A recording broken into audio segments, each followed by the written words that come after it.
بسم اللہ الرحمن الرحیم۔ السلام علیکم دوستو، آج میں آپ کے لیے ایک اسیبی کمرے کی کہانی لے کر حاضر ہوئی ہوں۔ 3 دوستوں نے جب اس اسیب کا راز جاننا چاہا تو کیا ہوا، تو چلیے سناتی ہوں۔ وہ طوفانی رات تھی، دور دور تک کسی جاندار کا نام و نشان تک نہیں تھا۔ تمام گاؤں والے اپنے اپنے گھروں میں دبکے ہوئے تھے۔ ستمبر کے مہینے میں اس علاقے میں بارشوں کا زور رہتا تھا۔ شہزاد گاڑی اتنی آہستہ چلا رہا تھا کہ سڑک کے دونوں جانب درختوں کے پتوں سے گرنے والے پانی کی موٹی موٹی بوندوں کی ٹپاٹپ بھی صاف سنائی دے رہی تھی۔ گاڑی کی ہیڈ لائٹس خوفناک اندھیرے کی تہوں کو چیرتی ہوئی اس خاردار تاروں والے احاطے پر پھیل گئی جو دارالاکبر کے باغیچے کی حد بندی کر رہی تھی۔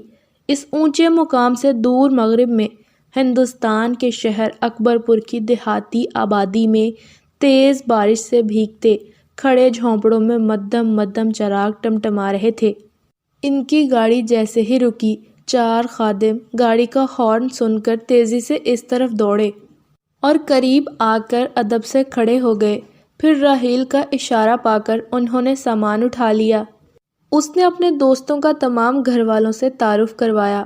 اس کے والد فیروز اکبر لکڑی کے بیوپاری تھے۔ اس نے دوستوں کو دادا اور دادی سے بھی ملوایا۔ تمام گھر والے ان ہونہار نوجوانوں سے مل کر بہت خوش ہوئے۔ شہزاد فیصل اور راحیل کلاس فیلو تھے اور دلی کے میڈیکل کالج میں ڈاکٹری کی تعلیم حاصل کر رہے تھے۔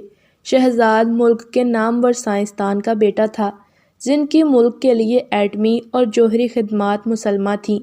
فیصل ملک کے شہرت یافتہ سراغ رساں حضور احمد خان کا بیٹا تھا جو پولیس کے اعلیٰ افسر رہ چکے تھے۔ تینوں رات کا کھانا کھانے کے بعد پروگرام بمبئی پر عمل کرنے کے لیے تیار تھے، لیکن اس وقت راحیل کے دادا سر اکبر نے انہیں اپنے شکاریات والے کمرے میں ایک واقعہ سنانے کے لیے بلا لیا۔ تینوں سر اکبر کے شکار کے قصے سن کر محظوظ ہوئے۔ سر اکبر اکبر پور کے مشہور شکاری تھے۔ اب تو بڑھاپے کی وجہ سے اپنا مشغلہ ترک کر چکے تھے، لیکن کسی زمانے میں وہ بڑے بڑے شکار کیا کرتے تھے۔ ان کے کمرے کی دیواروں پر لگی شیر یا چیتے، ریچھ اور تیندوے کی کھالیں ان کے کارناموں کا منہ بولتا ثبوت تھیں۔ ایک دیوار پر جنگلی بھینسے کا سر بھی لٹک رہا تھا۔ جنگلی بھینسے کا سر عام سائز سے کافی بڑا تھا۔ دادا نے بتایا کہ کسی زمانے میں اس بھینسے نے اکبر پور کی دیہاتی آبادی میں آفت برپا کر رکھی تھی۔ دادا کی بندوقیں دیواروں پر سجی ہوئی تھیں۔ دادا، آپ تو ماشاءاللہ بڑے بہادر شکاری اور دلیر انسان ہیں۔ درندے، آگ بارود آپ کا کھیل رہے ہیں۔ آپ نے کبھی اسیبی دروازے کو کھولنے کی کوشش کی یا دوسروں کی طرح گریز کرتے رہے؟ راحیل نے پہلو بدلتے ہوئے سوال کر ڈالا۔ دادا نے ایک ٹھنڈی آہ بھرتے ہوئے کہا، بیٹا یہ دروازہ کھولنے کی کوشش کی تھی لیکن کامیابی نہ ہوئی۔ پھر تمہاری دادی کے پیر نے منع کر دیا تھا کہ اس کے اندر آتشی جنزادی موجود ہے، لہٰذا اسے چھیڑنا حویلی میں آگ بھڑکانے کے برابر ہوگا۔ چنانچہ پھر کبھی جسارت نہ ہو سکی۔ سر اکبر نے وضاحت کرتے ہوئے بتایا، پھر چونک کر بولے، اور بیٹا تم لوگ بھی اس کمرے سے دور ہی رہو، وہ کمرہ بڑا پراسرار ہے۔ تمہاری دادی کا پیر کہتا ہے کہ اس کے اندر جانے والا زندہ واپس نہیں آ سکتا۔ چھوڑیے دادا جان، یہ چڑیلوں بھوتوں کا نہیں، سائنس کا زمانہ ہے، اب ایسی باتوں پر کوئی یقین نہیں کرتا۔ راحیل نے تمسخرانہ انداز میں کہا، نہ بیٹا نہ، ایسی باتیں نہ کرو، بہت سی باتیں عقل سے بہت آگے کی ہوتی ہیں۔ کچھ دیر بیٹھ کر وہ تینوں آرام کرنے کے ارادے سے اٹھ کھڑے ہوئے۔ دادا نے انہیں مسکرا کر رخصت کیا۔ تینوں تیز تیز چلتے ہوئے وہاں سے گزر کر بڑے سے آراستہ کمرے میں داخل ہو گئے۔ رات گہری ہوتی جا رہی تھی، بارش کی رفتار میں بھی اضافہ ہو گیا تھا۔ وقفے وقفے سے کھٹ کھٹ کی آوازوں سے کھڑکیوں اور دروازوں سے ٹکراتے سفید سفید اولوں کی جھلک بھی دکھائی دے رہی تھی۔ سرکش طوفانی ہوائیں حویلی کی فلک بوس عمارت سے سر ٹکرا رہی تھیں۔ جہاں خلا ہوتا، ہوا کا طوفان شائیں شائیں کی پرہول آواز سے ماحول کو لرزا دیتا۔ بجلی بھی گاہے بگاہے کڑک رہی تھی۔ ماحول روشن ہو کر دمک اٹھتا۔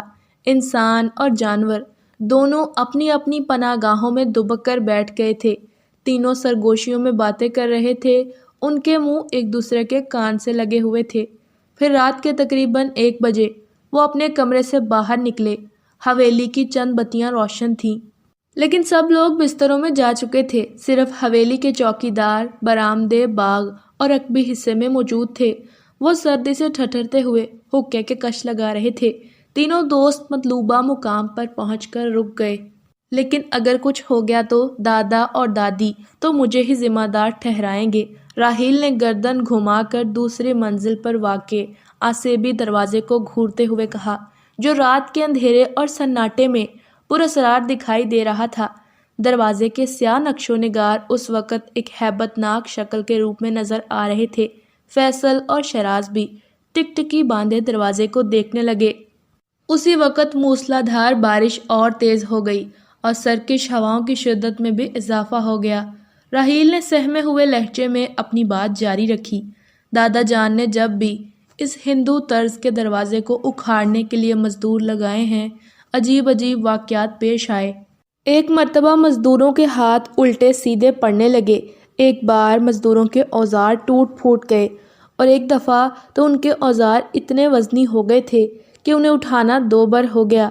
کاریگر خوفزدہ ہو گئے اور اپنا سامان چھوڑ کر بھاگ گئے۔ یہ حیرت انگیز اور مفوق الفطرت افسانے ہی تو ہمیں یہاں تک کھینچ لائے ہیں، ورنہ پروگرام تو اور بھی بہت ہیں۔ شہزاد نے اپنا لیزر پستول نکالتے ہوئے کہا، بھائی سچ تو یہ ہے کہ میں اسیبی معاملات میں دخل دینے سے بہت ڈرتا ہوں۔ فیصل نے گویا صاف گوئی کا مظاہرہ کیا، میں آسیب کو سیب بنا کر چھوڑوں گا۔ شہزاد نے سامنے میز پر رکھا لال سیب اٹھایا اور اس پر دانت جما دیے۔ آسیب کا مذاق اڑانا اچھا نہیں ہوتا۔ فیصل نے کانوں کو ہاتھ لگایا، کیا مربع آسیب بنے ہوئے ہو؟ شہزاد نے شوخ لہجے میں کہا۔ اس کا پالتو بندر کچھ فاصلے پر ایک کرسی پر بیٹھا اینک سے اخبار پڑھ رہا تھا۔ تھرماس سے لیا چائے کا کپ اس کے ہاتھ میں تھا۔ بھائی تمہارا بندر تو بڑا مہذب دکھائی دے رہا ہے، فیصل نے کہا۔ تم سے زیادہ مہذب ہے، شہزاد بولا۔ یہ آسیب وسیب اور بھوت پریت سب خوف کے جذبے کی پیداوار ہیں۔ بہادر انسان خود سب سے بڑا آسیب ہے، شہزاد نے فلسفیانہ لہجے میں کہا۔ لیکن قرآن مجید بھی تو جنات کی خبر دیتا ہے۔ تو راحیل نے کہا، وہ مفوق الفطرت مخلوق انسانی زندگی سے دور علیحدہ بسائی گئی ہے، وہ انسان کی زندگی میں دخل نہیں دیتی۔ شہزاد نے ایک عالمانہ رائے کا اظہار کیا۔ پھر کچھ دیر بعد تینوں بے آواز قدموں سے سیڑھیاں چڑھتے ہوئے آسیبی کمرے کی طرف بڑھ رہے تھے۔ دروازے کے سامنے پہنچ کر فیصل نے گلے میں لٹکے ہوئے نورانی بابا کے تعویذ کو چوم لیا۔ شہزاد کے ہاتھ میں لیزر والا پستول تھا، جس کی ہلکی سی شعاع پتھر تک پگھلا سکتی تھی۔ راحیل نے ہاسٹل میں اپنے دوستوں کو اس آسیبی کمرے کے بارے میں بتایا تھا۔ دونوں دوست اس سے اکثر ہاسٹل ملنے کے لیے آ جایا کرتے، تو شہزاد بضد ہو گیا کہ آسیبی کمرے میں داخل ہو کے اس کا اسرار جانا جائے۔ فیصل نے کہا کہ یہ مہم روحانی قوت سے سر کی جائے گی، تو شہزاد نے نفی میں سر ہلاتے ہوئے کہا تھا، یہ مہم سائنس کی قوت سے سر کی جائے گی۔ آخر وہ دونوں قوتوں کے استعمال پر رضامند ہو گئے۔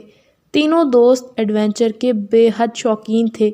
دروازے کے قریب پہنچ کر شہزاد نے راحیل کی دادی جان کے کمرے کی الماری سے چرائی جانے والی بڑی سی قدیم سیاہ چابی تالے میں داخل کر دی اور گھمانے کے لیے زور لگانے لگا، لیکن تالا ٹس سے مس نہ ہوا۔ اس وقت شہزاد غصے میں آ کر لیزر پستول استعمال کرنا چاہتا تھا کہ فیصل نے نورانی بابا کے تعویذ کی ہلکی سی پھوٹنے والی روشنی تالے پر مرکوز کر دی۔ اب کوشش کرو، اس نے شہزاد سے کہا۔ شہزاد چند لمحے کبھی فیصل کو اور کبھی تعویذ کی شعاع کو دیکھتا رہا۔ پھر اس نے چابی کو گھمایا تو اس بار چابی بڑی آسانی سے گھوم گئی اور ہلکی سی کھٹ کے ساتھ تالا کھل گیا۔ اسی وقت پائیں باغ سے آنے والی بلی کی لرزہ خیز چیخ نے ماحول کو دہشت ناک بنا دیا۔ آسیب راتوں کو کالی بلی اور کالے کتے کے روپ میں پھرتے ہیں، فیصل نے تبصرہ کیا۔ فضول باتیں نہ کرو، شہزاد نے جھلا کر کہا، ہم ابھی بھی واپس جا سکتے ہیں۔ راحیل نے انہیں منع کرنا چاہا۔ بے خوف شہزاد نے ایک جھٹکے سے وزنی چوکور تالا کھینچ کر کنڈی اتار دی۔ یہ چابی سے بند ہونے والا تالا تھا۔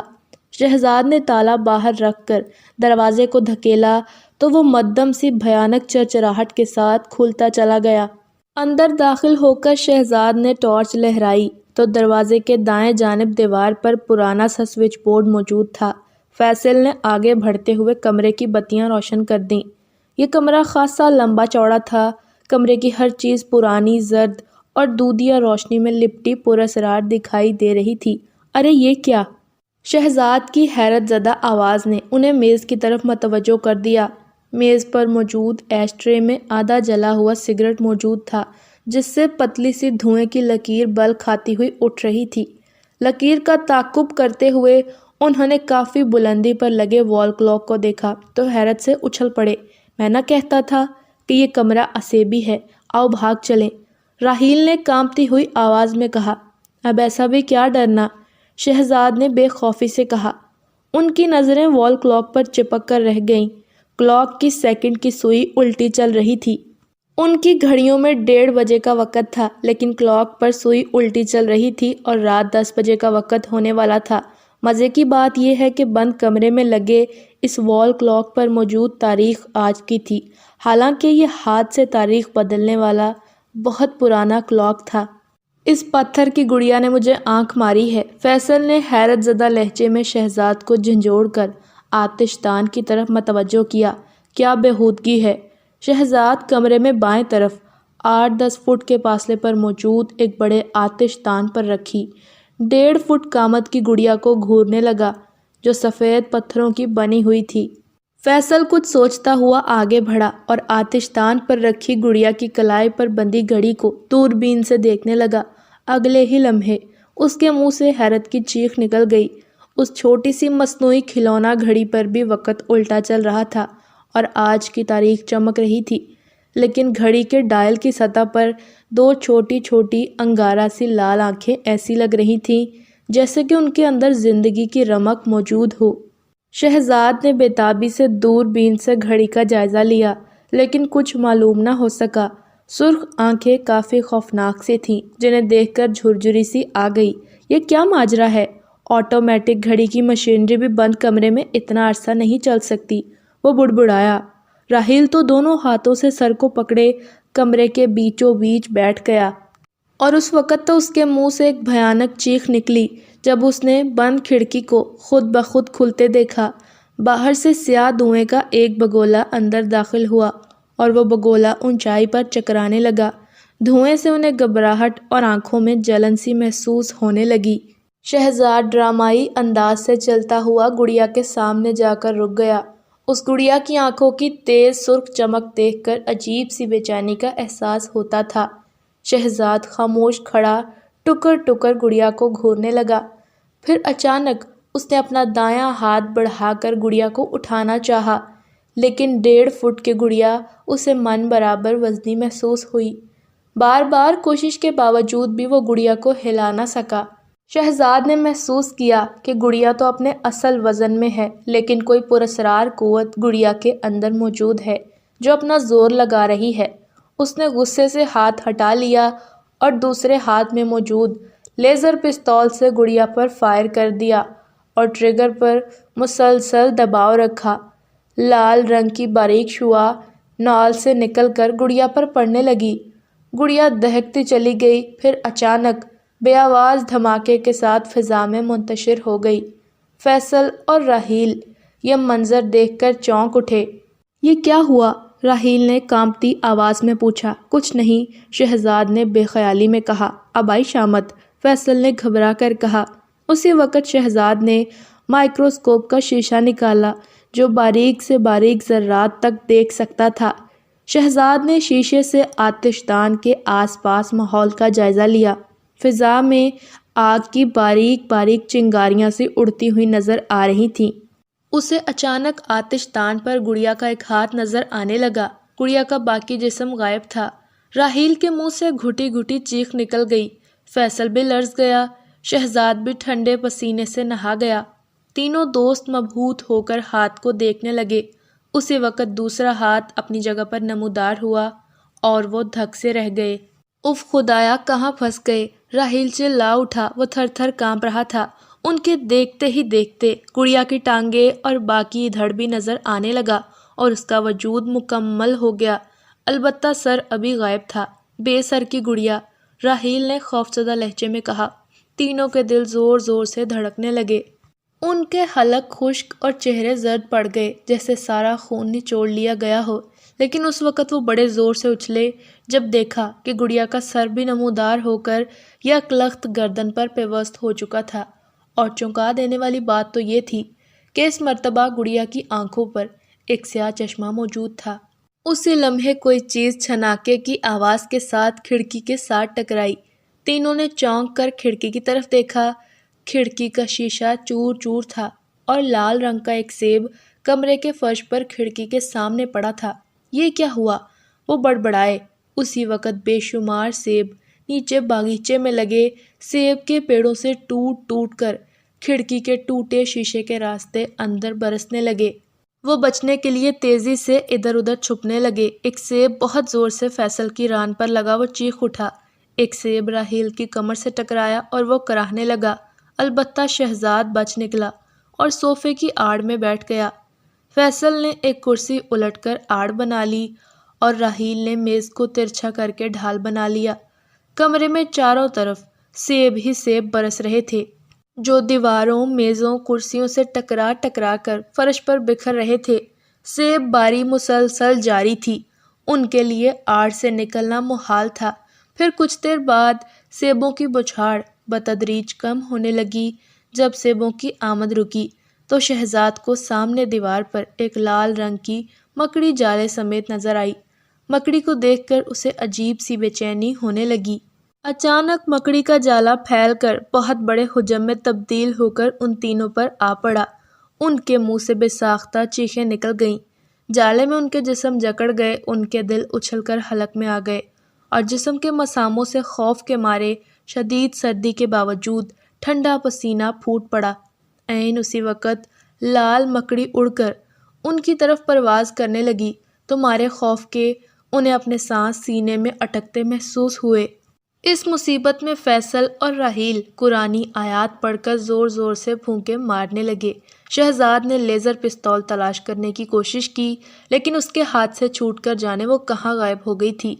کلام اللہ کی طاقت سے مکڑی واپس پلٹ گئی اور جال کے بل بھی ڈھیلے پڑنے لگے۔ انہوں نے خود کو جالے سے آزاد کروایا اور وہ سیبوں کے ڈھیر سے راستہ بناتے ہوئے واش روم کی طرف بڑھنے لگے۔ کمرے میں چکرانے والے سیاہ دھوئیں سے ان کا سانس رک رہا تھا اور آنکھوں کی جلن بھی بڑھ گئی تھی۔